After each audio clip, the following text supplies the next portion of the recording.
বাঙালি ও বাংলা ভাষা নিয়ে অবমাননা ও বঞ্চনার প্রতিবাদে আজ ধর্মতলায় মহাত্মা গান্ধী মূর্তির পাদদেশে এক ধর্নার আয়োজন করা হয়। পশ্চিমবঙ্গ তৃণমূল লিগাল সেলের উদ্যোগে ধর্না মঞ্চে উপস্থিত ছিলেন মন্ত্রী এবং পশ্চিমবঙ্গ তৃণমূল লিগাল সেলের চেয়ারম্যান চন্দ্রিমা ভট্টাচার্য। উপস্থিত ছিলেন হাইকোর্টের আইনজীবী প্রসূন দত্ত, আনসার আলী মণ্ডল, পান্তুদেব রায়, ভাস্কর বৈশ্য সহ আরও অনেকে। আইনজীবীরা হাইকোর্ট থেকে মিছিল করে অনুষ্ঠানস্থলে পৌঁছান।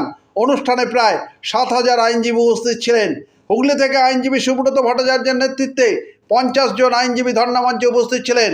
উপস্থিত ছিলেন আইনজীবী নির্মাল্য চক্রবর্তী, অজয় কোলে, জয়ন্ত দাস, কমলেশ পাল, সৌরভ ভট্টাচার্য, উজ্জ্বল চক্রবর্তী সহ অন্যান্যরা। মন্ত্রী বলেন, এ লড়াই আমাদের সকলের, সবাইকে একসাথে লড়াই করতে হবে। কলকাতা থেকে প্রবীর ঘোষালের রিপোর্ট। একটু তর্জমা করে দিতে হবে, ট্রান্সলেট করে দিতে হবে। তো আমরা জিজ্ঞাসা করছি যে বাংলাদেশি ভাষা মানে কি হয়। তো আমরা সেই কারণে সেই তথ্যটা তুলে ধরেছে, আপনাদেরও সেটা জানতে হবে, কারণ যখন পরবর্তীতে আপনারা এই কথাগুলো নিয়ে মানুষের কাছে যাবেন তখন এই কথাগুলো বলবেন বাংলাদেশি ভাষা। তো এবার সবাইকে বলতে দিতে পারলে খুব ভালো হতো। বহু জেলা থেকেই তো এখানে সমবেত হয়েছেন, কিন্তু আমরা প্রায় শেষের দিকে চলে এসেছি। আমি জলপাইগুড়ি থেকে ভাইস প্রেসিডেন্ট এসছে সোমনাথ পাল, তাকে আমি কিছু বলার জন্য অনুরোধ করছি।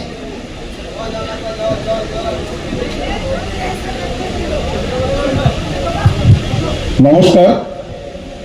আজকের এই রাজনৈতিক বাঙালির মন, বাঙালির ঘরে যত ভাই বোন, এক হোক, এক হোক, এক হোক হে ভগবান। বাংলার মাটি, বাংলার জল, বাংলার বায়ু, বাংলার ফল পূর্ণ হোক, পূর্ণ হোক, পূর্ণ।